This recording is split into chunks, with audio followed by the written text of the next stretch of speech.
A Dios por la bendición de estar en esta mañana, especialmente celebrando el nacimiento de nuestro Señor, ¿verdad? Recordando el cumplimiento del plan en que Dios envió a su Hijo. Hoy queremos continuar con esta serie que estamos teniendo basada en los milagros de la Navidad. Y en esta mañana el mensaje lo hemos titulado El milagro del nacimiento virginal. El milagro del nacimiento virginal. Y está basado en el capítulo 1 de Mateo, en ese conocido pasaje que nos relata el nacimiento del Señor. Quiero leerlo como dice: el nacimiento de Jesucristo fue así. Estando desposada María su madre con José antes que se juntasen, se halló que había concebido del Espíritu Santo. José su marido, como era justo y no quería infamarla, quiso dejarla secretamente. Y pensando él en esto, he aquí un ángel del Señor le apareció en sueños y le dijo: José, hijo de David, no temas recibir a María tu mujer, porque lo que en ella es engendrado del Espíritu Santo es. Y dará a luz un hijo, y llamará su nombre Jesús, porque él salvará a su pueblo de sus pecados. Todo esto aconteció para que se cumpliese lo dicho por el Señor por medio del profeta, cuando dijo: he aquí una virgen concebirá y dará a luz un hijo, y llamará su nombre Emmanuel, que traducido es Dios con nosotros. Y despertando José del sueño, hizo como el ángel del Señor le había mandado y recibió a su mujer. Pero no la conoció hasta que dio a luz a su hijo primogénito y le puso por nombre Jesús. Padre, gracias por esta mañana en que recordamos tu fidelidad. Porque el nacimiento de tu hijo se trata de eso, de tu fidelidad al salvarnos y al darnos esperanza, Señor. Por eso cuando recordamos el nacimiento de tu Hijo, nos llenamos de gozo. Ahora, Padre, en tus manos ponemos esta porción bíblica y te suplicamos, Señor, que tu Espíritu nos guíe para hablar en tu nombre, para transmitir tu gloriosa palabra. Que tu pueblo, Señor, sea impactado con tu mensaje y que aquellos que no te conocen sean salvos. En el nombre de Jesucristo, amén. Bueno, el relato que acabamos de leer es el relato que aparece en el Evangelio de Mateo sobre la concepción divina de Jesús. Si usted ha leído, y creo que sí, porque este es un pasaje muy conocido, siempre en esta época se lee una y otra vez. Y si usted es un lector de la Biblia, cada vez que inicia los evangelios tendrá que leer este pasaje. Es un pasaje que contiene un relato. Es un relato directo y sencillo. Se presenta como una historia real. No es una leyenda, no es un mito. Una historia que solo podía conocer el evangelista por revelación de Dios y lograrse por milagro divino. Esto es algo esencial para la encarnación. Dios hecho carne. Ahora, después de establecer el linaje humano de Jesús, como está al comienzo del capítulo 1, el propósito de estos versículos del 18 al 25 es establecer su linaje divino, ¿verdad? A través de varias verdades que nos presenta aquí Mateo. Y quiero invitarles a que juntos reflexionemos en esas verdades de este nacimiento virginal, que repito es uno de los milagros relacionados con la Navidad. Y digo milagro porque la realidad es que no hay manera en que podamos explicar esto. Sencillamente lo aceptamos por fe. Y créanme, hermanos, esta es una verdad esencial de nuestra fe. Yo diría que en ella está el corazón del evangelio mismo, por las implicaciones que tiene y que llevan directamente a la cruz, al considerar que aquel que murió allí no solo era Dios, sino también hombre. Vamos a ver en primer lugar cómo se concibió este nacimiento virginal. Dice el verso 18: el nacimiento de Jesucristo fue así. Estando desposada María su madre con José antes que se juntasen, se halló que había concebido del Espíritu Santo. Fíjense que aunque esto en sí no es prueba de la autoría divina, el mismo hecho de que el relato de la concepción divina de Jesús aparezca en un solo verso sugiere que la historia no es de creación humana. Está en el verso 18 que acabamos de leer. ¿Por qué decimos esto? Porque no es característica de nosotros los mortales, no es propio de la naturaleza humana tratar de describir algo tan trascendental en tan breve espacio. Nuestra inclinación sería expandir, elaborar, tratar de ofrecer la mayor cantidad de detalles posible. Sin embargo, Dios lo presenta. ¿Es responsabilidad del hombre aceptarlo o rechazarlo? Esto me hace recordar Génesis, donde la palabra dice que en el principio creó Dios los cielos y la tierra. Luego nos da más información, pero ahí está. No se nos da detalle por detalle. Simplemente Dios presenta la verdad y es responsabilidad del hombre aceptarlo. Mateo sigue dando información adicional relacionada con este nacimiento virginal, pero el hecho es que aparece solo en una pequeña frase. Porque la primera parte del verso 18 es solo introductoria. Fíjense lo que dice: el nacimiento de Jesucristo fue así. Luego se nos da los detalles de cómo se produjo. Estando desposada María su madre con José, antes que se juntasen, se halló que había concebido del Espíritu Santo. 17 versículos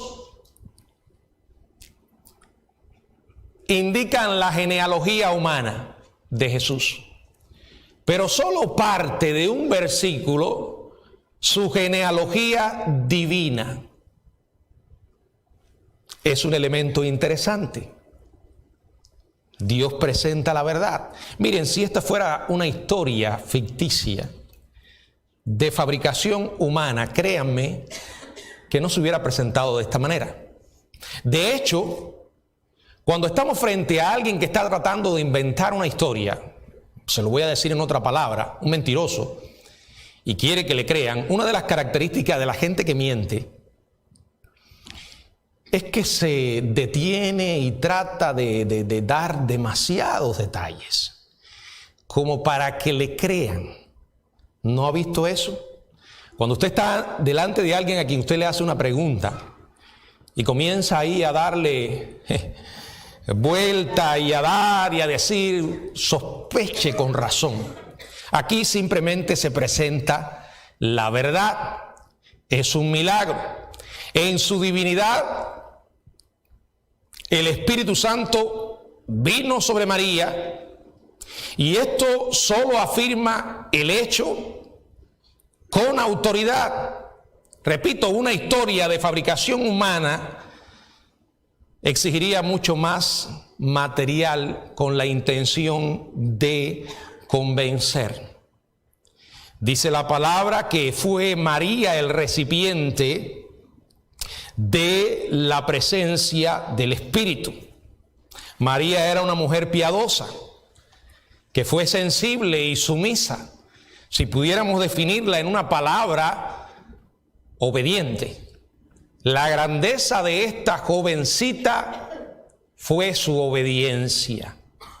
Después del anuncio del ángel Gabriel de que sería la madre del Hijo del Altísimo, como aparece en Lucas en el capítulo 1 del 26 hasta el 38, María creyó y en consecuencia obedeció. ¿Le fue fácil? Sin lugar a dudas que no. ¿Tuvo que pagar un precio por la obediencia? Con seguridad. ¿Estuvo dispuesta a pagarlo? Sí.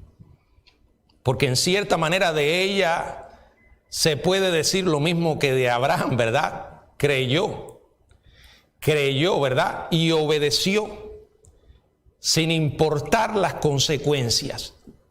Las consecuencias las dejó en las manos poderosas del Dios que le había elegido. En Lucas 1:34 hace la gran pregunta: ¿cómo será esto? Pues no conozco varón. Ella sabía la suficiente biología como para darse cuenta que era imposible que una mujer que no tuviera relación íntima con un hombre estuviera embarazada. Y esto es un argumento a favor de su virginidad. Sin embargo, ella nunca cuestionó que el ángel fuera enviado por Dios. Tampoco cuestionó que lo que el ángel estaba diciendo era verdad. Ahora vamos a pensar en esta pareja. María y José eran lo bastante jóvenes cuando se comprometieron. En el contexto de aquella cultura, a menudo los jóvenes se comprometían alrededor de 12 o 13 años. Los muchachos cuando alcanzaban pocos años más de esta edad. Y según la costumbre judía, un compromiso de matrimonio significaba más que un compromiso en el sentido moderno. En un matrimonio hebreo habían dos fases. La primera era el compromiso y la segunda fase era la ceremonia de bodas. Por cierto, los padres tenían un papel muy activo. Ellos eran los que arreglaban los matrimonios, ¿verdad? Eran los que arreglaban entre las familias del novio y la novia. Y por cierto, lo hacían a menudo sin consultarles. Ya ustedes me han oído cada vez que yo digo esto, ¿verdad? Que a veces yo he tenido deseo de que esta costumbre siguiera.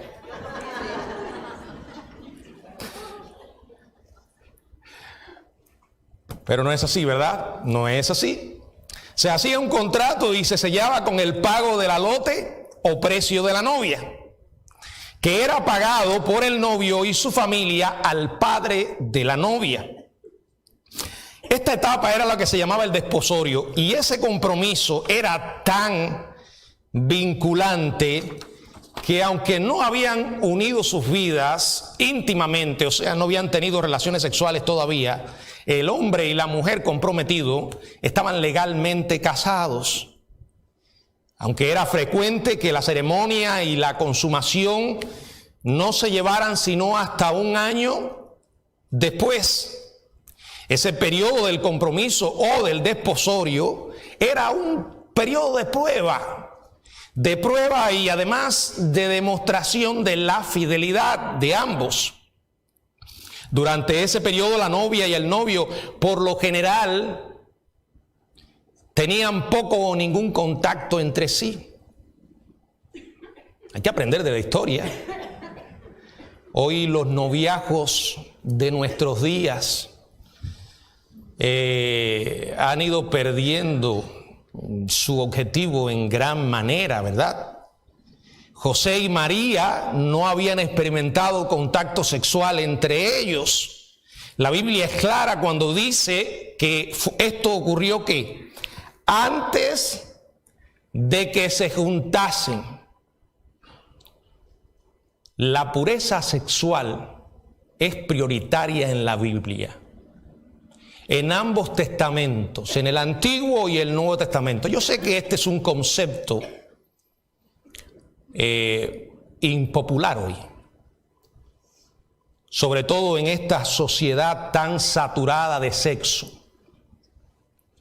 y donde los niños, los adolescentes, los jóvenes son expuestos de una manera muy rápida a la sexualidad.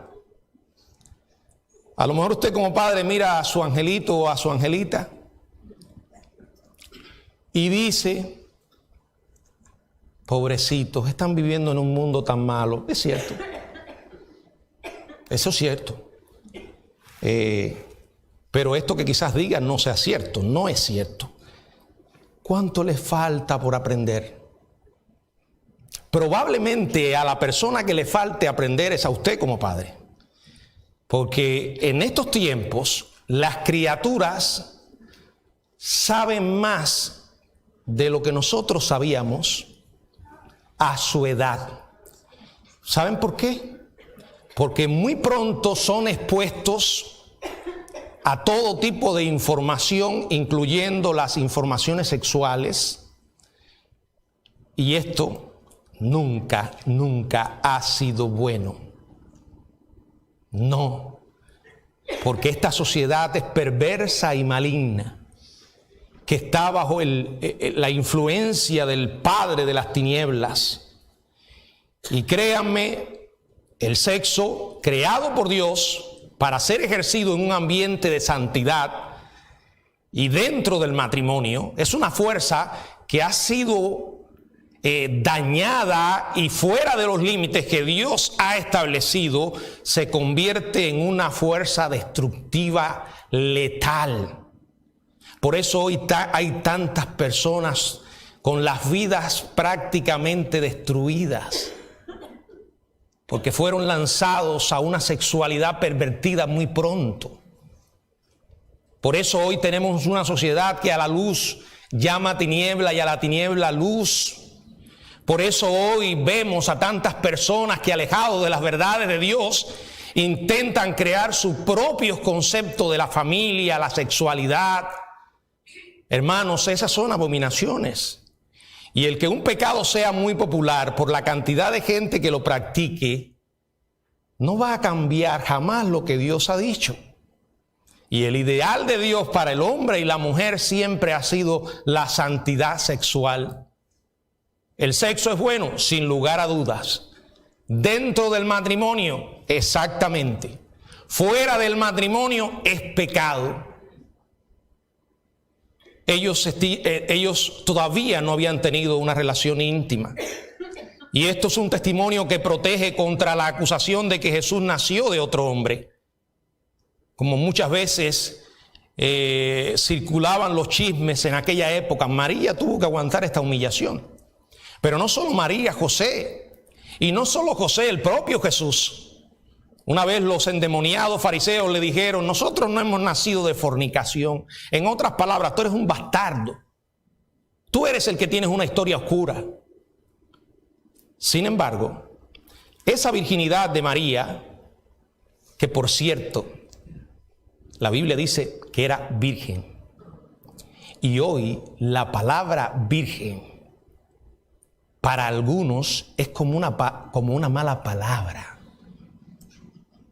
A la jovencita que se le ocurra decir en el lugar donde estudia a sus amiguitas que es virgen, la convierten en un objeto de burla y desprecio. Y si se le ocurre decirlo delante de algunos chicos, la van a convertir en un blanco de ataque para codiciarla. Padres, déjense de tantas boberías y preparen a sus hijos para un mundo perverso. Enseñen desde temprano a sus hijos que los valores no se negocian, que hay verdades en la Biblia que estarán allí siempre y que no importa lo que diga la sociedad pervertida y enemiga de Dios, la Biblia es clara y el pecado seguirá siendo pecado aunque no ofenda a la gente. No tiene que ofender a nadie más que a Dios, porque Dios es santo. Y cuando la Biblia dice que María era virgen, era porque lo era. Y la virginidad no es una vergüenza, es una vergüenza perderla. No creo que es el final. Si usted cayó en un pecado de fornicación, pídale perdón a Dios y siga adelante. pero enseñe a sus hijos que el sexo es para el matrimonio. Y que no comience a mover la cerca de sus principios, dándose pequeñas licencias, pensando, bueno, esto no es tan malo. Si no me conociera tanto, quizás fuera un poco más ingenuo. Pero como me conozco y sé de lo que es capaz el corazón humano, hay situaciones en las cuales uno no se puede poner si no quiere caer en pecado. El libro de Proverbios nos recuerda eso una y otra vez. Así que el tipo que venga y te diga, si tú me amas, acuéstate conmigo, en ese mismo momento, bótalo. No creas que porque se acueste contigo o tenga sexo, te va a amar después. No. Repito, y la virginidad no es solo el ideal de Dios para la mujer, también para el hombre. Sí, para el hombre también. Porque a veces pensamos la que tiene que llegar virgen al matrimonio es la mujer. No, el hombre también. Aunque algunos tienen la mente tan retorcida y toda esa basura del mundo ha penetrado en la iglesia. Yo nunca voy a olvidar una vez que conté una historia que me sucedió, no la voy a contar aquí. Y en medio de la historia dije que yo era virgen o que había ido virgen al matrimonio. Y después se me acerca un hermano, líder de la iglesia donde estaba el pastor, y me dice esto. ¿Y a usted no le da vergüenza decir eso? Bueno, a ustedes les da risa, a mí no me da risa, ¿no?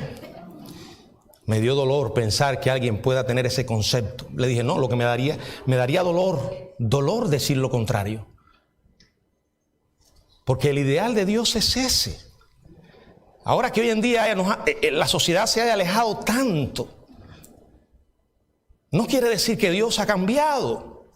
Y que lo que todo el mundo hace, mucha gente lo ve normal, delante de Dios sigue siendo pecado. Por ejemplo, hoy somos bombardeados con todo tipo de mensajes acerca de la redefinición o redefinir la familia y las parejas, y hoy quieren a la fuerza que aceptes que la homosexualidad y el lesbianismo o otro tipo de perversión es normal. Y una de las estrategias que tienen para lograr esto es como cuando el niño no quiere comer. Entonces un padre le abre la boca y le quiere disparar la comida a la fuerza. Eso es lo que están haciendo con la sociedad hoy. Y los cristianos somos parte de ese niño que nos quieren disparar la comida y que aunque nos haga daño nos la traguemos. Usted no puede encender un canal de televisión, no puede ir a una parte de internet sin que no haya mensaje tras mensajes promoviendo todo este tipo de perversión. Y que está bien. Antes ese era un escándalo que un hombre y una mujer salieran dándose un beso. Hoy ya la gente se acostumbró a más que un beso. Y hoy es muy normal no que un hombre y una mujer salgan dándose un beso, sino que dos tipos salgan besándose, agarrándose de la mano o teniendo sexo en plena cámara, en plena televisión. Por cierto, esos no te van a pedir permiso para proyectártelo. Te lo van a disparar. Tú eres el que tienes que tener la capacidad para discernir por la palabra, que no importa lo que la sociedad diga y las consecuencias de rechazar ese sistema de pensamiento, tú debes creer lo que Dios ha dicho. ¿Habrá consecuencias? Bueno, sí, como María tuvo consecuencias al obedecer. Y una de las consecuencias podrá ser que seas rechazado, perseguido, porque tus pensamientos no encajan en el sistema de pensamiento de la sociedad. Pero vuelvo, Dios no cambia. Ahora quiero que veamos cómo este nacimiento fue confrontado. Verso 19, José, su marido, como era justo y no quería infamarla, quiso dejarla secretamente. Y pensando él en esto, he aquí un ángel del Señor le apareció en sueños y le dijo: José, hijo de David, no temas de recibir a María tu mujer, porque lo que en ella es engendrado del Espíritu Santo es. Bueno, José, dice la palabra, que era justo, pero tenía un problema en su mente, un problema doble. Debido a su rectitud y normas morales, sabía que no debía seguir adelante con ese embarazo, con ese matrimonio, a causa del embarazo de María.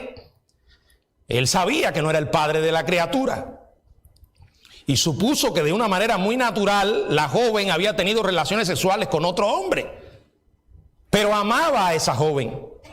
Y su amor y bondad no podían concebir la idea de avergonzarla en público, como era costumbre de aquella época. Es más, según la ley, en Deuteronomio capítulo 22, se establece que ambos responsables del adulterio debían morir apedreados. José estaba en un dilema, pero aquí no se ve en ninguna parte que tuviera ira, resentimiento o amargura. Había sido avergonzado si lo que se suponía era cierto, pero aquí hay un hombre que no está enfocado en su propia vergüenza. Eso es amor. Amor del bueno. Un hombre que está pensando en la persona que ama y como tal desearle lo mejor, a pesar de lo que haya hecho. Él no quería venganza. Él no quería despedazar a María. Dice que quería dejarla secretamente. O sea, el plan que tenía era divorciarse de ella, aunque sabía que en poco tiempo el mundo se daría cuenta que el matrimonio no se había materializado. Pero al menos por un tiempo iba a lograr mantener a María tranquila, protegida. Y estaba allí. Piensen en cómo estaba esa mente, pensando una y otra vez. Eso demandaba la intervención de Dios, porque de otra manera el problema no se podía solucionar. En sueños dice la palabra que un ángel se le aparece, calmando sus temores. De parte de Dios le dice: José, hijo de David, no temas. No temas, deja de estar asustado. No temas recibir a María tu mujer, porque lo que en ella es engendrado del Espíritu Santo es. En otras palabras, José, esto es de Dios. Es un milagro de Dios. Esto es mucho más grande de lo que tú seas capaz de pensar o imaginar. La mano del Dios Todopoderoso está en el asunto. El soberano ha cumplido su palabra y tú eres parte de ese plan. Le dice José, hijo de David, a pesar de que no era verdadero hijo de José, era su hijo legal. O sea, Jesús era su hijo legal. El Padre realmente era Dios, concebido por el Espíritu Santo. No intente explicar esto, porque no se puede explicar. Los milagros de este tipo no son para explicarse. Simplemente hay que aceptarlos. No es el único. O crees esto o no crees en nada. Lo que en ella es engendrado del Espíritu Santo es de Dios. El ángel se lo dijo. Ahora vean cómo se aclara el nacimiento, cómo se clarifica. Verso 21. Y dará a luz un hijo, y llamará su nombre Jesús, porque él salvará a su pueblo de sus pecados. Como para reforzar la verdad de la concepción divina de Jesús, el ángel le informa a José que María dará a luz un hijo. Se le llamará Jesús, tal como a Zacarías se le dijo que llamara a Juan a su propio hijo en Lucas 1:13. No se nos informa el propósito o el significado del nombre de Juan, pero aquí sí se deja claro lo que significaba Jesús. Es una forma del verbo hebreo Josué o Yoshua que significa básicamente Jehová salva. Todos los demás hombres que tuvieron tales nombres testificaban por medio de estos nombres acerca de la salvación del Señor. Aquel que iba a nacer de María no solo sería un testimonio vivo de la salvación de Dios, sino que Él sería esa salvación. Y ahí dice, porque salvará a su pueblo de sus pecados. Esa es la razón principal por la que vino Jesús. Él es el Salvador. Él no es un Salvador, es el único. Porque vino a lidiar con nuestro principal problema, que es el pecado. Esa es, digamos, la gran plaga que destruye al hombre. Ese es el virus letal de la humanidad. No es el COVID, no es ninguna otra enfermedad, aunque el pecado no es una enfermedad, solo estamos tratando de ilustrar algo que hoy vemos, que si la gente realmente se preocupara tanto por su alma como se preocupan por su cuerpo, nuestro mundo sería diferente, ¿verdad? Todos hemos sido testigos de toda esta histeria y locura que ha traído el COVID. Y no que ha traído, que sigue trayendo. Y algunos se aprovechan de esto. Porque como la gente tiene miedo, cuando tú tienes miedo, vas a hacer lo que tengas que hacer para sentirte seguro. Y la sociedad humana dice, bueno, si le tengo que vender mi alma al mismo infierno, al diablo, lo voy a hacer. La gente llega a ese extremo. Ahora, no está mal que uno tome ciertas medidas ante enfermedades y virus. Pero lo que realmente es preocupante es que la gente se preocupe tanto por el cuerpo y olvide su alma. Que el Señor Jesucristo fue claro cuando dijo, yo les voy a decir a quién deben temer. No aquellos que matan el cuerpo, porque al final no pueden hacer nada más. Bueno, una enfermedad, un virus puede matarte, ¿verdad? Pero nada más. Él dijo, yo les voy a enseñar a quién deben temer. A aquel que después de muerto tiene poder para echar tu alma al infierno. ¡Qué tremendo! Pero a la gente no le preocupa lo que hay más allá de la muerte. Creen que la historia del cielo y del infierno son solo eso, historias, símbolos. Y algunos llegan a la necedad de pensar que todo se acaba con la muerte. Bueno, la Biblia, la revelación de Dios, su palabra, dice que no. El hombre debe preocuparse. Y debe preocuparse porque de este lado la vida cada vez es más frágil. Y por cierto, de este lado no hay respuesta para más allá de la muerte. Y la humanidad está lidiando con todo lo que hoy tenemos que nos produce sufrimiento por el pecado. Y la vacuna, el remedio se llama Jesucristo. No hay otra solución. No lo hay. Y a veces los cristianos caemos en esto. Hay cristianos que parece que han llegado a pensar que Dios se durmió. Y no es que se cuiden. Es que han caído presas del pánico. Y se preocupan por su familia, muy bien. No, para que no se contagien, muy bien. Pero no pierdas el enfoque. La peor desgracia humana es el pecado.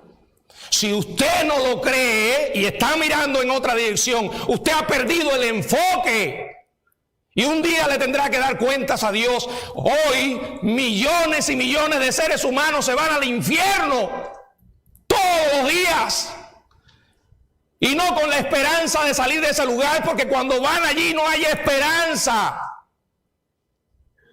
La sociedad humana se ha vuelto una cloaca en sentido general. Como decía un predicador, tiene más de suciedad que de sociedad. Claro, yo sé que algunos de ustedes viven unas vidas cómodas en su propio convento, sin saber lo que está ocurriendo en el mundo. Las cosas afuera están malas, hermanos. Salga y mire. Y cada vez que vea algo, acuérdese, están así por el pecado. Ese es nuestro enemigo. Nos dañó las cosas desde el principio y hasta nuestros días. Estamos cegando las consecuencias de él. Muy pronto, cuando entró el pecado, las cosas se pusieron feas. Y hoy sigue igual, hermanos.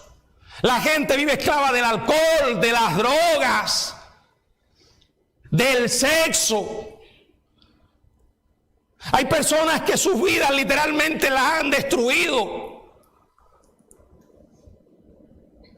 Y no hay mejoría aparte de Dios. Es más, no puede buscar esa mejoría en ninguna otra cosa que en la palabra, el evangelio. Porque ese es el mensaje que trata con nuestro problema.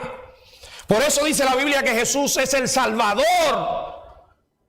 Él no es un simple maestro de moral, no es un simple rabí, no es un simple líder espiritual, es el Hijo de Dios.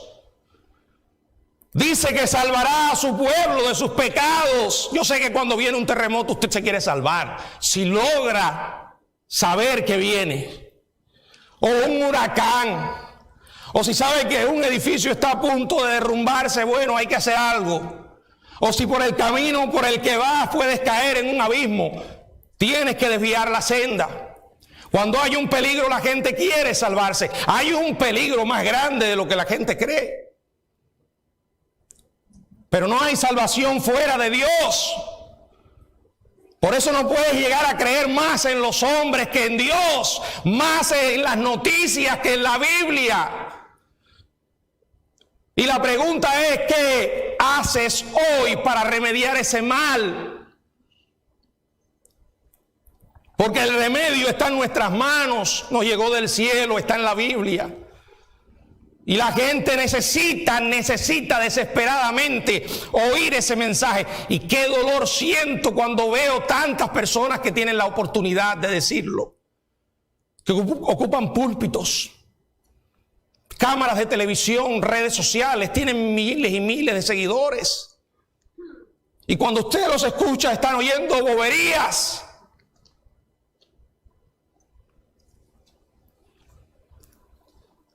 En lugar de predicadores hay payasos distrayéndoles en un circo. Y el tiempo se pierde. Y la gente se va al infierno sin oportunidad. No, repito, no hay esperanza aparte de Dios. No ponga su fe en los políticos, en las ideologías. El hombre necesita desesperadamente conocer del evangelio. El nacimiento se relaciona, versos 22 y 23, todo esto aconteció para que se cumpliese lo dicho por el Señor por medio del profeta cuando dijo: he aquí una virgen concebirá y dará a luz un hijo y llamará su nombre Emmanuel, que traducido es Dios con nosotros. Todo esto se refiere a los hechos relacionados con el nacimiento de Jesús. Y el milagro de su nacimiento fue el cumplimiento de lo dicho por el Señor por medio del profeta. Esta frase aparece, aunque de manera simple y directa, una y otra vez. Mateo la cita en muchos versículos. Y esto es un indicio o una confirmación de que la persona de Jesús es el cumplimiento de lo que Dios había dicho. Dios nos vio en nuestra miseria e hizo algo. Por cierto, en eso Dios se diferencia a nosotros. Es un Dios de compasión. No mira la desgracia y se lamenta. Dice la Biblia que demostró su amor para con nosotros. Es glorioso leer que dice Emmanuel, Dios. Esto destruye el concepto de aquellos de que Dios está lejos del hombre. No, Dios está con nosotros. Dios se dio a conocer. Aquella virgen concebirá y dará a luz un hijo, algo sorprendente. Una virgen embarazada. Pero más sorprendente aún es que su nombre sería Emmanuel. Dios con nosotros. Sí, hermanos, Dios en la vida humana, Dios en nuestro escenario tan lleno de miseria, Dios la luz perfecta en medio de la oscuridad. Pero qué dolor saber que la humanidad no tomó en cuenta a Dios. Se han rebelado contra Él. Es más, quieren sacar a Dios del escenario humano. En algunos países, después de años y años de enseñanza atea, intentando arrancar la fe cristiana del corazón del pueblo, fracasaron. Porque no pueden alejar del hombre esa necesidad profunda de su alma de adorar a Dios, de buscar a Dios, puesta por el mismo Dios. Sin embargo, acá en este país está sucediendo lo contrario. Una y otra vez intentan alejar a Dios de la gente. Es más, algunos han llegado a decir, bueno, si tú quieres a Dios, está bien, pero no que sea el Dios verdadero, no que sea el Dios de la Biblia. Vamos a crear un Dios de manufactura humana, un Dios parecido a nosotros. Y por eso hoy te encuentras todo tipo de creencias rara y extraña. La fe de los Estados Unidos de América es una fe sincrética,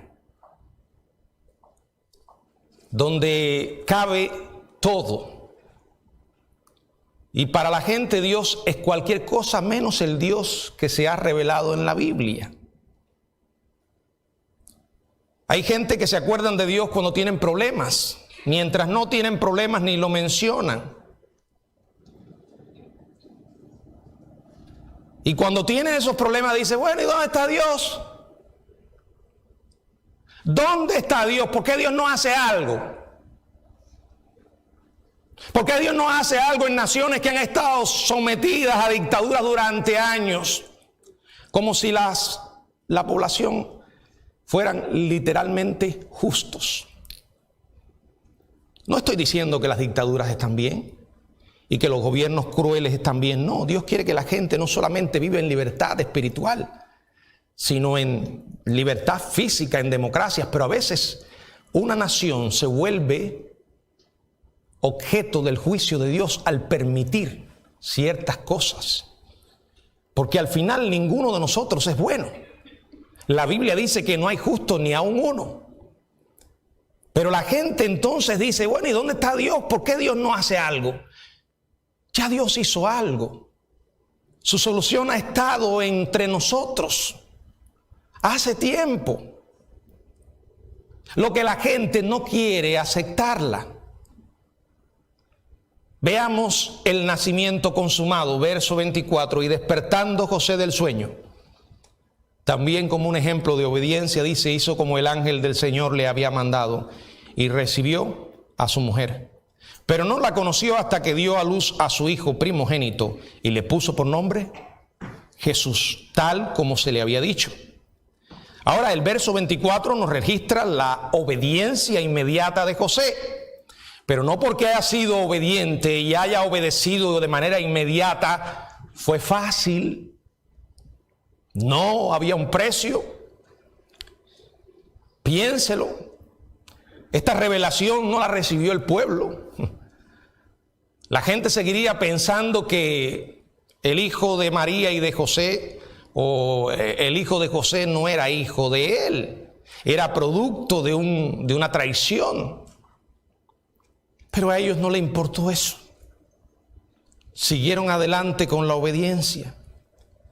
Mateo deja en claro que María permaneció virgen hasta que dio a luz, sugiriendo que las relaciones maritales normales comenzaron después. El hecho de que en los evangelios se hable varias veces de los hermanos y hermanas de Jesús, hay varios pasajes, por ejemplo en Mateo, en el capítulo 12, verso 46, dice la Biblia: mientras él aún hablaba a la gente, he aquí su madre y sus hermanos estaban afuera y le querían hablar. Luego en Mateo capítulo 13, 55 y 56, dice la palabra del Señor: ¿no es este el hijo del carpintero? ¿No se llama su madre María y sus hermanas? No solo tuvo hermanos, sino también hermanas. Dice: ¿no están todas sus hermanas con nosotros? En Marcos capítulo 6, verso 3, la palabra de Dios también nos dice, Marcos capítulo 6, verso 3, ¿no es este el carpintero, hijo de María, hermano de Jacobo, de José, de Judas y de Simón? O sea, esto nos indica claramente que María no permaneció siendo virgen perpetuamente, como algunos dicen, aunque el colmo de la desvergüenza llegue al interpretar la palabra hermanos como primos, parientes. Esa interpretación no resiste una hermenéutica que se respete, una hermenéutica fiel, porque el mismo contexto está indicando que son hermanos carnales y que ninguna gimnasia que traten de hacer va a cambiar lo que la Biblia dice. ¿Saben por qué? Porque esa gimnasia y esa interpretación no es una interpretación inocente. No. Pero mis parientes van a cierta iglesia y se van a ofender, que se ofendan. Es demasiado lo que está en juego para que usted le dé agua con azúcar. El problema de esto es que defienden la virginidad perpetua de María porque han convertido a María en algo que Dios no quiso que se convirtiera. Blasfemamente la han puesto en el lugar del propio Jesús. Y eso es una herejía. María fue una mujer obediente, excepcional, digamos, en cuanto a su fidelidad, pero nada más. Nada más. ¿Por qué? Porque hay un solo nombre bajo el cielo, un solo nombre dado a los hombres en que podamos ser salvos. Y ese nombre es Jesucristo, el Hijo de Dios. Fuera de Él no hay otro. Ahora usted no se ponga a pelear con alguien si no le ha explicado el Evangelio. No sea tan necio de llegar y empezar a atacar lo que alguien cree sin explicarle primero el Evangelio y hacerle énfasis que solo hay un Salvador, hay un mediador, Él es el camino, la verdad y la vida. Pero pastor, y las religiones todas son basuras y los otros dioses todos son falsos. Solo hay un Salvador. La palabra es clara y ese es el mensaje que la gente necesita. El nacimiento sobrenatural de Jesús es la única manera de justificar la vida que Él llevó. Un escéptico que negaba el nacimiento virginal preguntó una vez a un cristiano: si yo le dijera que por ahí nació un niño sin padre humano, ¿me creería? Y el cristiano le respondió: sí, siempre y cuando ese niño viviera como Jesús vivió. Ahí están los evangelios. Es palabra de Dios. La decisión es tuya. ¿Lo crees o no lo crees? La mayor evidencia externa del nacimiento sobrenatural y de la deidad de Jesús está en su vida. Él murió, como dijo que iba a morir. Su vida fue el cumplimiento fiel de todas las profecías del Antiguo Testamento. No se cumplió en un 70, un 80, 100%. Algo que era totalmente imposible si hubiese sido algo inventado o arreglado. Él no solo murió, sino que fue sepultado y resucitó. Ese es el evangelio, hermanos. No puedo creer que alguien se llame cristiano y esté dudando del nacimiento virginal. Si usted está dudando del nacimiento virginal, usted está dudando del evangelio mismo. ¿Por qué el nacimiento virginal? Porque lo vamos a ver, creo que en el próximo sermón. Era necesario que Dios se encarnara. Porque de la única manera que el sacrificio que se ofrecería fuera perfecto, completo, total, absoluto, era que aquel cordero fuera el cordero de Dios. Dios mismo, 100% Dios, nuestro representante en la cruz como humano, ocupó tu lugar y el mío. Ese es el evangelio. ¿Para qué lo hizo? Para que tú hoy te puedas arrepentir, pedirle perdón a Dios y recibir la vida eterna. Si tú te arrepientes, Dios te va a perdonar, Él va a venir a tu vida, va a morar en ti, en la persona del Espíritu Santo. Te va a cambiar, te va a transformar, te va a dar una esperanza. Por primera vez verás las cosas de una manera diferente. Y te darás cuenta que todo lo que el mundo te ofrece es basura. Es comida que no llena, que no satisface.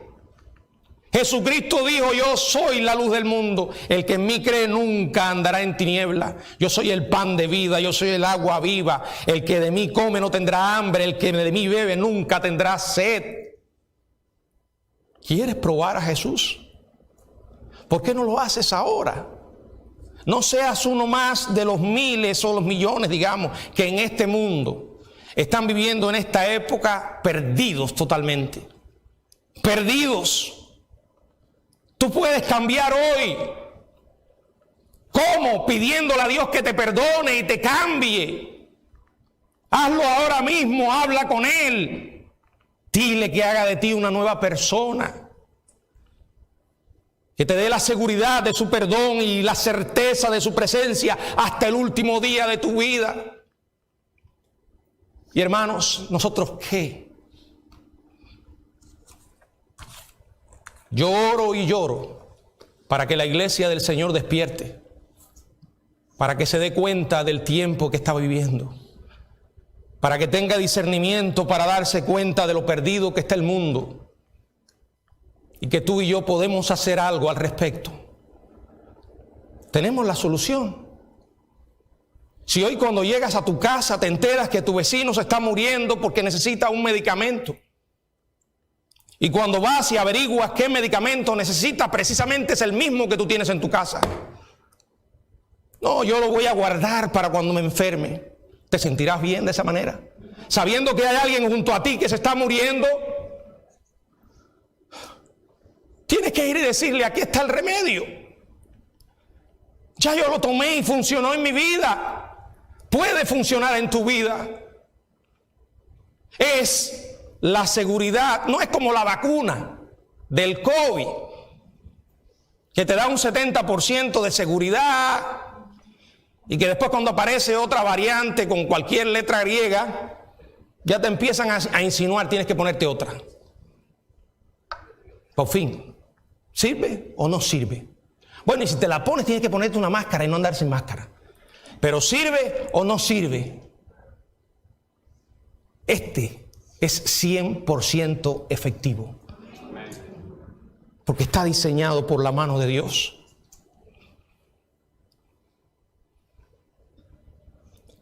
Mire lo que se ha convertido este mundo y lo que se está convirtiendo. Hermano, mire, no siga perdiendo tiempo. Háblele a la gente. Dios no te va a pedir cuenta a ti por otros. Si esa persona que conoces no conoce a Jesús, háblale de Jesús. Háblale con amor, pero háblale. No pierdas tanto tiempo. No te unas a esa persona en sus quejas, en su amargura. Dile, yo sé que esto es real. Yo no digo que no hay problemas, pero hay una solución. Esa solución está en Jesús.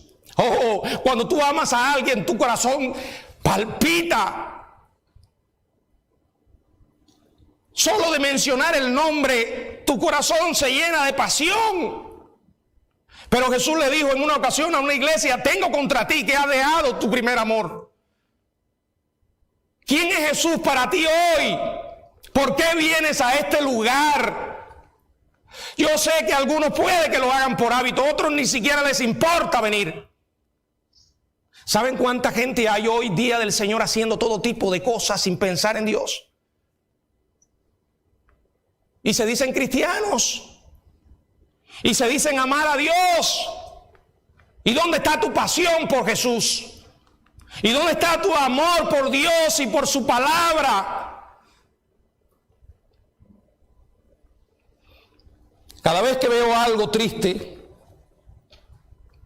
ya sea en las noticias o en la calle, siempre pienso esto: nosotros tenemos la solución. Y por cierto, Dios no me hace responsable porque la gente acepte esa solución.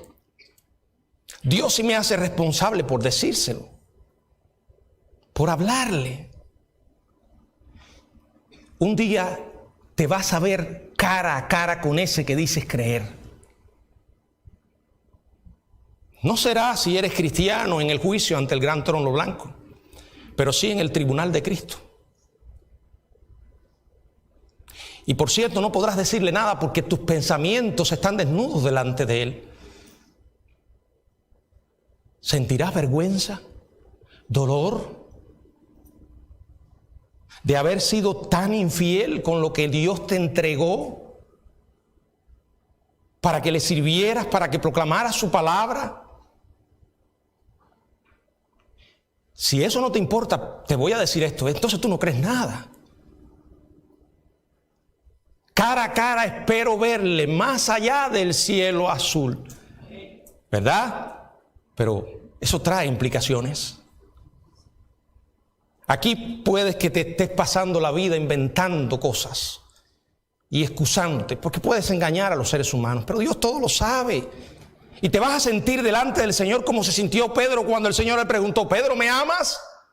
Y se lo preguntó 3 veces. De pronto Pedro se dio cuenta que aquel que le estaba haciendo la pregunta, una pregunta que parecía reflejar desconocimiento e ignorancia, aquel que le estaba haciendo la pregunta sabía todo de él. Y solo pudo decir: Señor, tú lo sabes, tú sabes que te amo. Si el Señor mirara tu vida y la mía hoy, vería amor de verdad. Me duele que la iglesia no ore cuando el mundo se va al infierno. Me duele que tantos cristianos dejen de congregarse por cualquier tontería mientras miles se van al infierno. Me duele que tantos cristianos tengan responsabilidades en el mundo de todo tipo, porque Dios se encarga de ponerte en todo lugar, pero no para que ganes un buen sueldo, no para que seas un niño mimado que derrocha. No, Dios te lleva allí para que tú seas luz. Dale gracias a Él, porque todo lo que te rodea es oscuridad.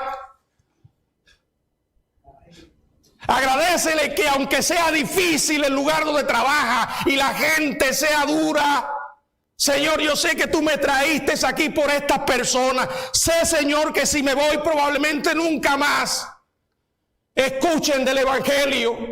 Pero estamos dormidos porque el diablo nos duerme. Estamos ciegos porque el diablo nos ha cegado. No nos damos cuenta del peligro tan terrible en que estamos viviendo.